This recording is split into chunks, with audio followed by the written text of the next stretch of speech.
Hi, I'm Rachel Lancaster, and this is the Magnificent Midlife Podcast. This is where we celebrate women in midlife and beyond.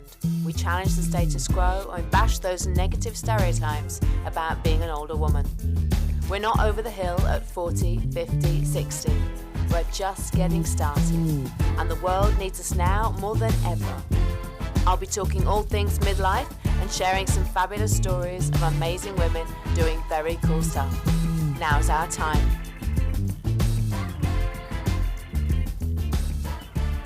I'm absolutely delighted today to introduce you to Tracy Edwards MBE, who is a sailor who captained the first all-female crew to join the Whitbread round the world race, and she came second in her class in 1990, and it's just such a delight to have you here. Welcome, Tracy. Thank you for having me. I'm just in awe of what you've achieved throughout your life, but I'd like to kick off by asking you, how have you maintained momentum in your life after such a massive success so relatively early in your life? Well, I never really stopped. So after Maiden, we crossed the finishing line, and I did have to sell the boat, which was a bit sad. But there was so much to be done after Maiden. There was the book to write, and all the talks to do, and really just to make people aware of what we'd done and sort of keep the whole thing going. But I did, and I've only really started talking about this recently in a year where we're so aware of mental health and the way that we should all speak up, because if people see supposedly strong people speaking up, so I had a complete nervous breakdown after Maiden, and I really did. I just fell off a cliff, really, and it was just shocking.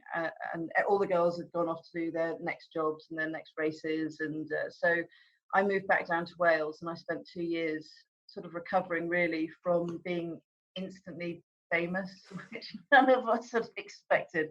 So it wasn't in the days where you had a manager or an agent or anything like that. It was just me.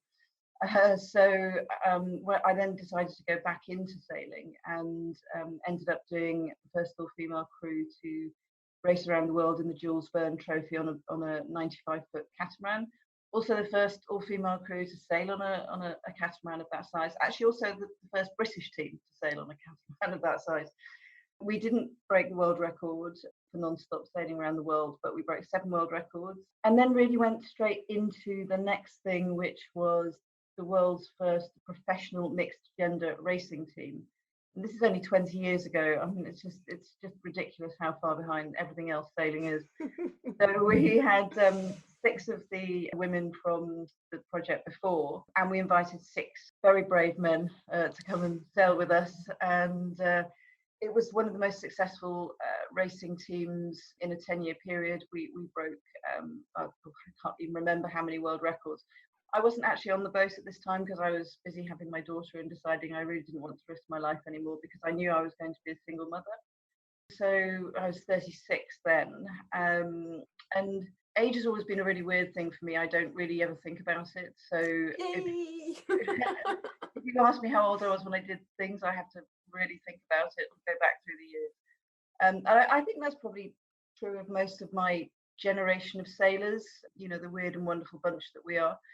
That was 1999. So I had my daughter, and I managed the project, and we had a male skipper and a female skipper, which worked really, really well.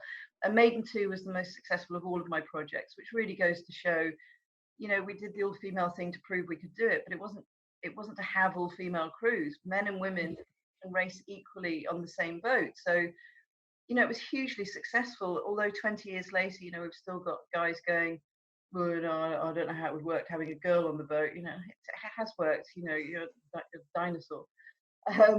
So then, when my daughter was, I guess, about 3, we'd broken a load of records with Maiden 2, and I went off to the Middle East to put a big race on there.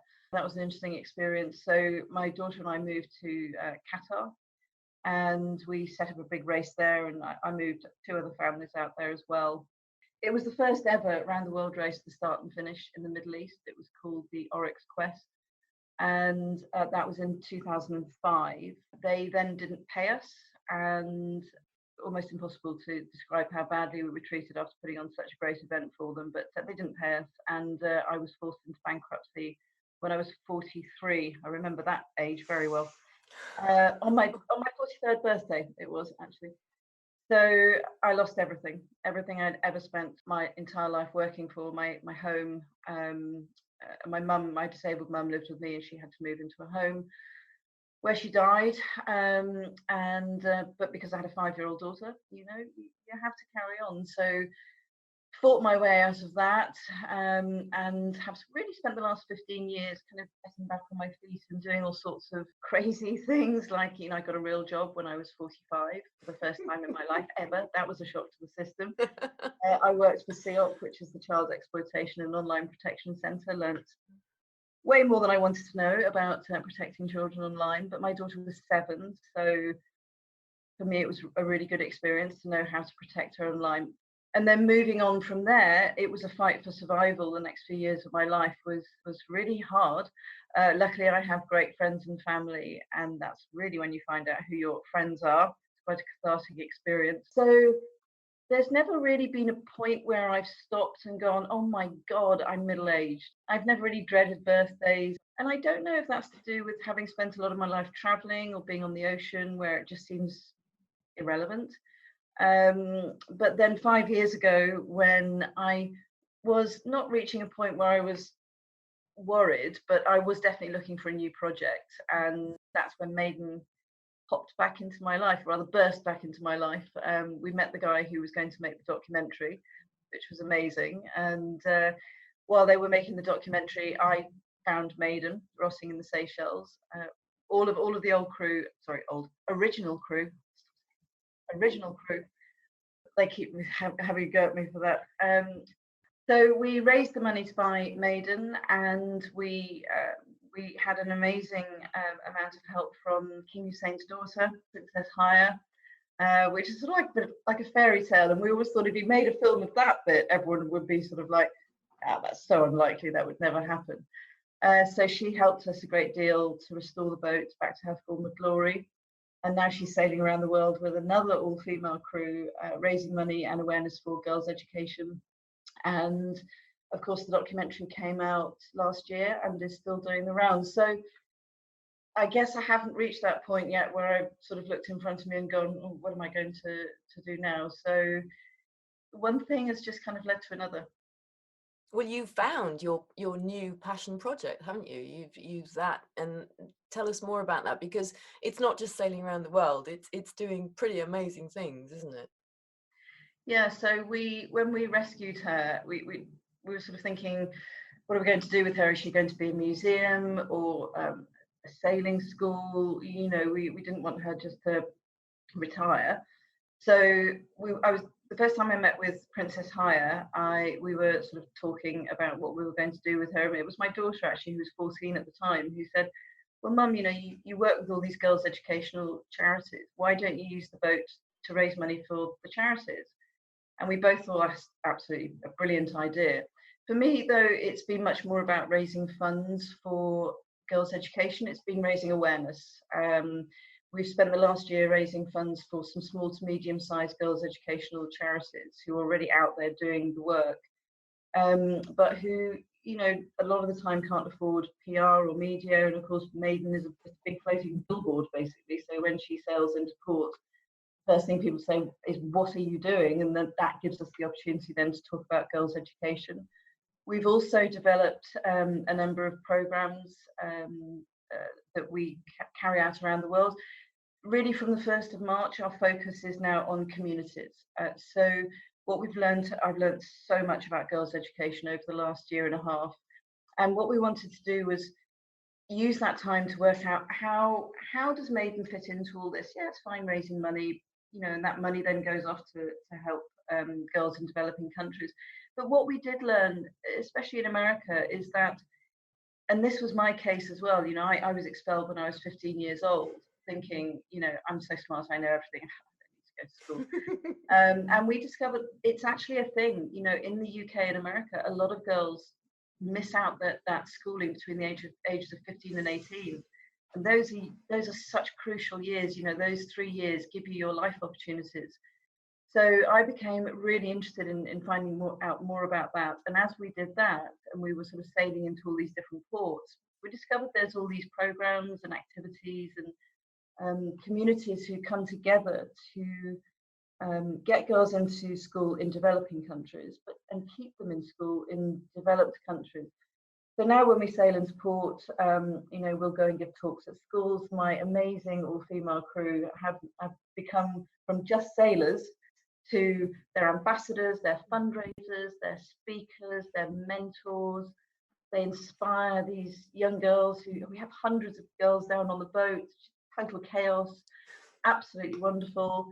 And Maiden as well for me is, girls do what they can see. This is why girls need strong role models, because they need to be able to look at someone and say, I can do that. And with Maiden, of course, you can touch her. She's real. She's not someone just saying, oh, buck up, girls, you can do anything, and there's a lot of raising of eyebrows.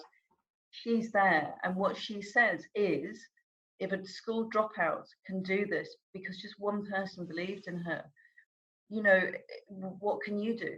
So we do a number of really amazing things, or the crew do a number of amazing things, and which I'm absolutely just bowled over, sort of by being involved with this project, and I love running it.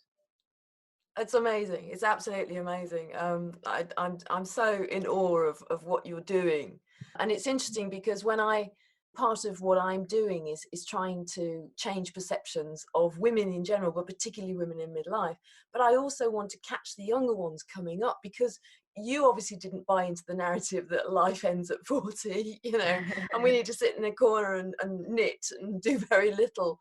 But there are so many women out there who subscribe to that narrative, because we are drip fed it, aren't we, over the years, and then there's this fear about menopause and all of that I want to change. So the younger women, educating them, but also it's when girls are educated, that's when the world changes, isn't it? Yeah, well, girls' education to me is key to everything. If we do not have equality in education and higher education especially, and moving forwards into the workplace, we're not going to make it. This planet is not going to make it. I think that girls drive so much, and you look at the movement that's happening now, the climate change movement, Greta Thunberg really demonstrating what one person can do. And then I follow a lot on Twitter. I follow a lot of young women who are, sort of leading the way with climate change. They're now joined by a lot of amazing young men. It was really women who got out there to start off with, or girls. And I just think if we don't have equality, we're in for a really rough ride. But I feel very hopeful. Well, sometimes I don't. I see things and hear things, especially in sailing, which make me I can't believe we're in the 21st century. I do feel hopeful when I look at my daughter's generation, and I do feel hopeful that that men are also joining in this conversation now. For me, that's hugely important, because 30 years ago we were having the conversation with ourselves, and it was my mother who was saying, oh, for goodness sake, I was part of Women's Lib and you're still having to fight this battle, and I don't want my daughter in 30 years time to be fighting this battle. So having men fully engaged in this conversation is, I think, phenomenal. And I think really smart men understand that equality isn't about female empowerment. It's not about women being equal. It's about equality for them as well. Because if everyone's equal, we all benefit. It's not rocket science, but if you educate a girl, you educate her family, you educate her community, her village, her country. The socioeconomic status of everyone rises, happiness levels rise. It's a phenomenal thing. So I think that we've got a long way to go, but I am hopeful that we're heading in the right direction. I think that's key, isn't it? Because the women, the mothers, I mean, we're the ones that educate the boys. Yeah. We're the ones that teach the boys, who then become the men who might be the bigots and misogynists or whatever. So we have a big responsibility to get it right. Yeah, I do hear a lot now, men especially aware of their sons' perception of women. And I think that's a very interesting viewpoint. You know, well, we all know that, well, we don't all know, but I know that when you have a child, I think my focus completely changed and I became a different person. And I think I calmed down a lot, which my daughter still finds impossible to believe. But we we look at the world differently, and men come down to the boat with their daughters, and they are, you know, obviously passionate about equality because they don't want their daughters to go through what they've seen their wives or their mothers go through.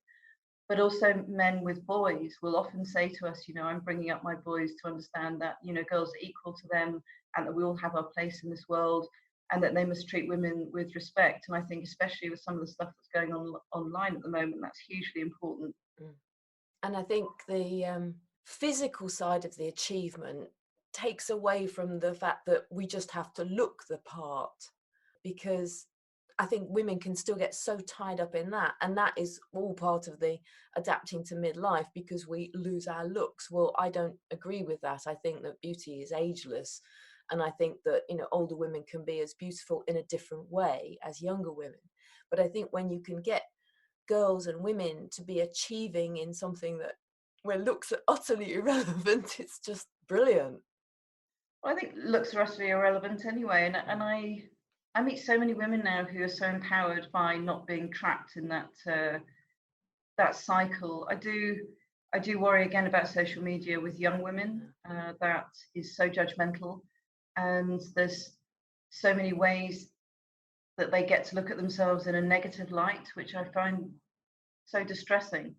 And so distressing that young girls sometimes online, you know, believe what people say, or, you know, and can, again, you know, we're back to mental health problems. So I think it is so important for, and as you say, you know, for women who have that confidence or who have taught themselves that it's okay to be who you are, to look how you look, you know, to be an example. You know, so many of my friends have decided to go grey, and I mean that was quite traumatic when I decided to do it. But then I've been grey since I was 26. So, you know, I've been dyeing my hair for so many years, and I just woke up one morning and went, I am so sick to death of doing this. And who am I doing it for? Who? And then I went through, this was really interesting. I went through a phase, you know, where I was growing it out. And where the grey roots were, I felt like saying to complete strangers, "Oh, I'm not a lazy cow." On your badge, I am actually doing this proactively. Yeah. So, but you know, it was interesting that when we came down to Southampton to welcome Maiden in, I guess in 2017, that out of the 12 crew, 6 of us have separately and without telling each other decided to go grey. How And interesting. that maybe says something about what we did together and our attitudes to life. But it was interesting that people started saying to me, "Oh my God, you look so much better with grey hair." And I you know, whether they'd said that or not, I like it. I've only had one friend say to me, "You know, that does make you look old." I'm like, I don't care. I don't care. No, and I think, you know, one of the great things about midlife, although I'm probably past midlife, if I'm honest, is that you have that confidence to not care what people think you look like. You know, my actions should speak louder than how I look, or words even. Well, that was actually how we connected, wasn't it? Because I admired a picture that you'd put up. Well, you responded to something I'd put up Yeah, I on did. Twitter, wasn't it? But Yeah. I love your hair. It looks so lovely. It suits you. It's brilliant. And of course, what women I think forget is that our skin color changes. So Yeah. then when you keep dyeing the hair, it just kind of sometimes it doesn't look right, does it? Yeah, and I did it back in pictures of me a couple of years before I decided to go grey, and it's, to me, it looks very obvious that I am dyeing my hair, and then what's the point? If everyone knows you're dyeing your hair, why bother? But then if women do want to dye their hair, that's okay too. You know, none of us should be judgmental about what anyone wants to do or look like. We're all different and we look different, and, you know, thank God we're not all the same. Absolutely. I just want women to be able to make that choice for themselves. And most of the time they can't, because they've taken on all the other narratives, about the fact that we're not sexy and beautiful when we start to look our age. There's a great clip of I can't remember the program. It's just come up online again on Women's Day, and it's that woman. And again, I can't remember her name, but she's reading the news, and she's talking about women not caring, and she goes, and to everyone who says to us, it's wrong to have a baby and go back to work. It's wrong to have a baby and not go back to work. You're too emotional. You're not emotional enough. It's a never-ending, constant stream of what women should feel or do, or how they should behave. And enough is enough. But I think I do see changes around me, and I do see people behaving differently. I think, I don't know if advertisers are quite caught up to the fact that women aren't as stupid as they think they are. I still watch adverts for moisturizer saying, put this moisturizer on, you won't get any wrinkles, and it's an 18-year-old. Oh, it drives me nuts.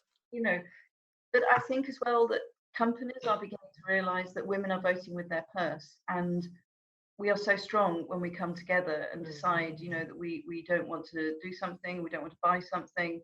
And I think more and more we are showing that, and companies are responding. So there was a soft drinks company, I won't say who said very proudly they were going to carry on producing plastic bottles because that's what their consumers want. And I just hope everyone stops buying any plastic. I can't imagine why people still buy single-use plastic, but no, it's that power that we have. I think we've got to get used to using this power that we've got, all of us, men, women, girls, boys, all of us in the world, because if we shout loud enough, we can change everything. I mean, look at what Greta Thunberg has done. She has brought this conversation to the point where no one can ignore it. I was in Brussels on Monday and speaking at a screening, and there was a young lady in the audience who said that she didn't feel that young people were listened to. And I said, I think you're wrong. I think young people are now being listened to because you're shouting. So don't stop shouting. Don't keep on. And maybe it's not the people, the 1%, or the people at the top, or the pollution makers, the enablers of pollution makers. Maybe they're not listening at the moment, but when we reach critical mass, they will have to, because then it will be down to money and their pockets.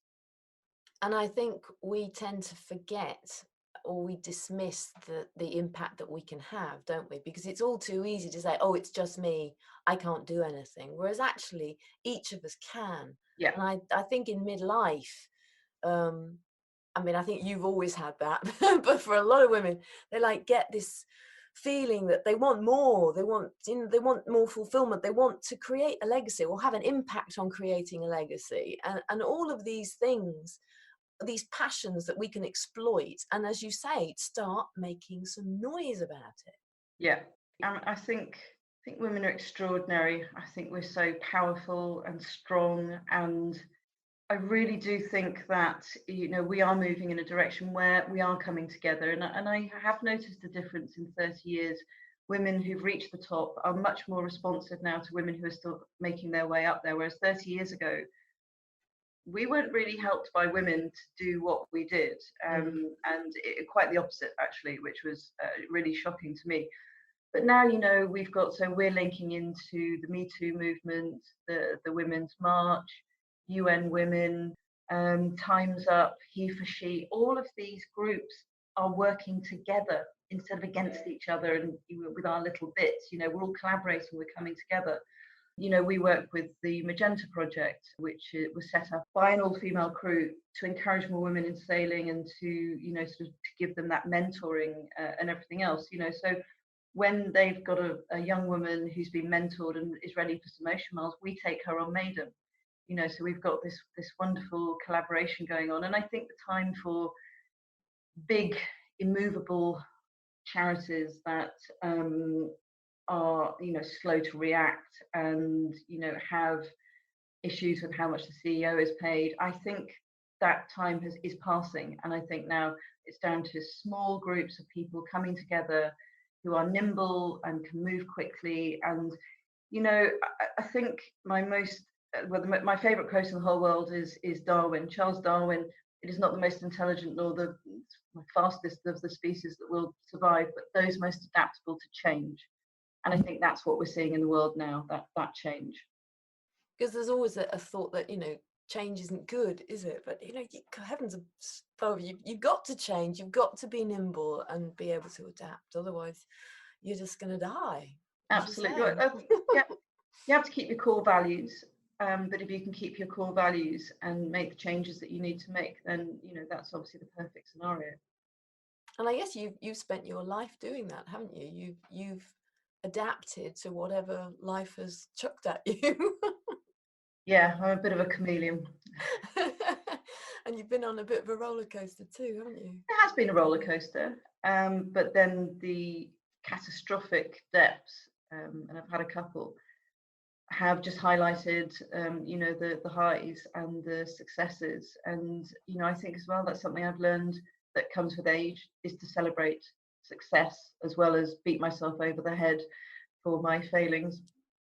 Well, I watched your film last Sunday night, and if anybody gets a chance to watch it, go and watch it, because it's just unbelievable. It was very interesting because I told my husband about this, and I told him that I was interviewing you. And he said, oh, okay, yeah, well, I'm going to go and do this. And then we sat down to watch the film, and he didn't move. He stayed there, and he stayed all the way to the end. And by the end, he was crying, as was I. And it was remarkable. It's absolutely incredible. So they've done a great job. They really have told our story very well. Brilliant. And it was warts and all. That's what I really liked about it. It was, and it was, as Brene Brown would say, vulnerability comes great strength. And it was in that warts and all and that vulnerability that, the real strength came across, which I thought was so powerful. And women do that well. We do that well, don't we? Yeah, well, I think when they started the process, we all talked together, and the girls sort of said, how honest are we going to be? I went, knowing exactly to what they were referring. I went, oh, let's do it. Let's just do it, because, let's not gloss over anything, because I think girls have enough. If girls watch this film, I don't want them to think that, that I was perfect, which, oh my God, by a long stretch, I am not, or that, we all kind of just got on with it, because they have enough without having to be perfect as well to deal with in this world. So, what this film says is that life is messy. You have to mother your way through the mess, and we don't always know what we're doing. I mean, we didn't have a clue what we were doing. We just kept going and hoped that something might happen. So yeah, we really do. We love what they've done with it. Yeah, and that is a great lesson as well. If you don't know what to do, just keep moving forward. Just put one step in front of the other and keep going. Yeah, you'll end up somewhere. So how are you different now to then? How have you changed?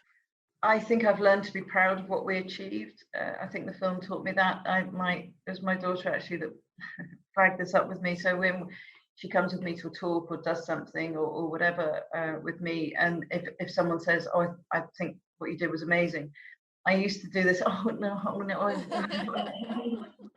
that women do. We're all bad at this. But it was my daughter who said to me, what is that? What is that you're doing? She said, that's so rude, Mum. She said, when someone comes up to you and says that, they want you to say, thank you so much for appreciating what we did, and I'm really proud of it. And I thought, how is my daughter wiser than me? But I thought, yeah, that's true. That's awful, and I must stop doing that. So I've learned to be proud of what we did. I've learned to own my achievements, which I find really hard to do. And I think, just sort of become more aware and remembering how difficult it was. I'd forgotten what we went through. So and learning to celebrate success. Thank you for listening to this episode of the Magnificent Midlife Podcast. If you enjoyed it, please subscribe, share it, and leave me a review on iTunes or wherever you're listening. You can find out more information about this episode in the show notes at magnificentmidlife.com. That's also where you'll find strategies, support and resources to help make your midlife magnificent. Why not sign up for a midlife breakthrough call with me to get clarity on how to make the most of your next chapter? Don't get stuck in what can sometimes be the messy middle. Help me change the world, one magnificent midlife woman at a time.